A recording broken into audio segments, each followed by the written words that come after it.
We have our position picked out. We're all ready to go. Our gate's prepped and ready. The next thing is going to be body position. You see a lot of beginner riders on the starting gate, on cement starting gate, leaning forward, expecting it to wheelie or whatever. And that's fine. On dirt, you need to be on the front of the bike. But here on concrete, we're trying to get as much traction to the rear wheel as possible. To do that, we get our weight back on the bike more. I'm kind of exaggerating by leaning back. That's almost what you do. You keep your feet in front of the foot peg still, but you get back on the bike. By doing so, you're going to get a nice smooth launch instead of just spinning and lighting up the rear wheel. Also, another factor that's going to come into play is throttle control. Where dirt, you pretty much hold it not wide open, but you hold it open so you can get out of the gate as quick as possible. Here on concrete, you're going to have to use a little more throttle control. Something you're going to need to practice before you line up. I use about a quarter throttle when lining up, and I use it to just jump out and use the torque. Try to get out as fast as I can without lighting up the rear tire. As soon as that rear tire spins, I'm losing traction and I'm getting beat by the guy next to me. As soon as I get out in front of the gate, that's when you kind of have to lean forward when you get on the dirt. And that's when you do crack the throttle wide open and try to get to the first turn as quick as you can. It's a hard transition point because you're going from no traction to a lot of traction really quick. It's something you need to practice, and it's not something that's going to come real easy and quick. I mentioned with the throttle that I like to hold it between a quarter and half throttle.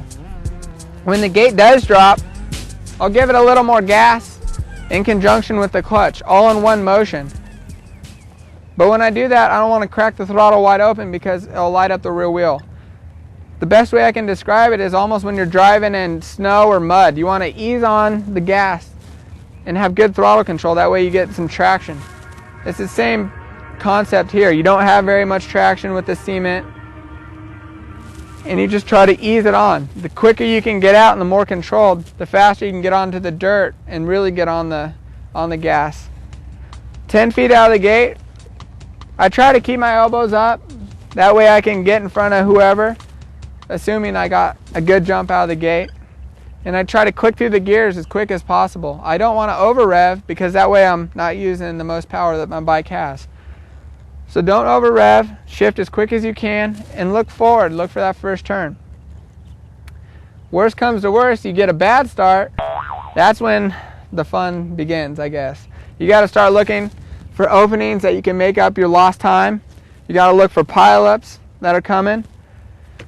And more importantly, you just got to figure out how to get up front. And it's a tricky thing to do, and it's a lot easier to get a good start. Another thing people like to do is to light up the rear tire, get it hot and warm and sticky. The more you play with it, the more you'll find that it does help and get you out in front of the gate. It does give you more traction. And trip the bike. When I say trip, practice a few starts. Just jump a little bit with the gas, and you can get where you want your throttle to be at, how much clutch you can use, and how quick you can let it out. Just play with it because each gate is different. Do that a few times, and then get ready for the gate to drop. Then you'll be ready. Those are some of the things you can do to prepare yourself for a concrete start.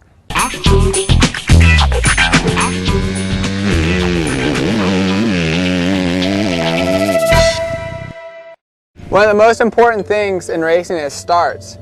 And when you line up, you roll into the gate, the car goes sideways. It's really important that you're calm, you're breathing, and you're ready to go. A lot of people, they get so revved up that they quit breathing and they lose their focus and their concentration. So when the gate drops, mentally you're not ready. The best thing you can do is sit there, calm yourself, whatever that may be. Like I like to pray on the gate and then breathe. I breathe out of my belly, not out of my diaphragm. It helps get rid of my nerves. And I try to stay as loose as possible, get maybe the jitters out or whatever it may be. And I get myself on the front of the bike, and I'm ready, and I rotate my hips back so that way it won't, when I do let the clutch out, there isn't anywhere to move. Like it isn't going to throw you back or anything like that. You know, it's right there. And I look at the front of the gate. Some people look at the pin. The pin is the first thing to move, and it's the little bar that holds up your gate. I guess every gate's different, but most of them are pretty consistent with a pin. And some people like to watch the pin because it is the first thing to move. But I have a tendency to come out crooked if I look at the pin because you go where you look. So I like to look at the front of the gate, and there's normally a little mark or whatever you can find to concentrate on. And I try to breathe, you know. That way my reaction time's always quick and consistent, and I normally come out straight. I also like to start with 2 feet down. I do start in second gear, so I don't have to get a quick shift. Like some people on 125s have to start in first gear and shift as soon as they go over the gate. And that's the only real reason you should start with 1 foot up. Other than that, you should have 2 feet down. That way you're going to come out nice and straight. And that's the straightest way to the first turn and the fastest way to the first turn. If you combine all those techniques, it's pretty much a guaranteed hole shot. Easier said than done.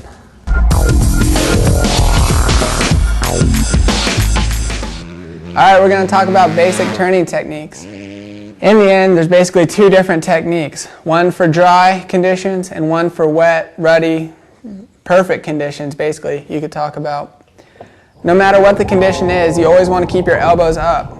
If your elbows are down, you don't have very good control of the front tire. If it's up, you have good feel, and you know, it just seems more controlled when your elbows are up. That's why you notice the faster riders always have their elbows up.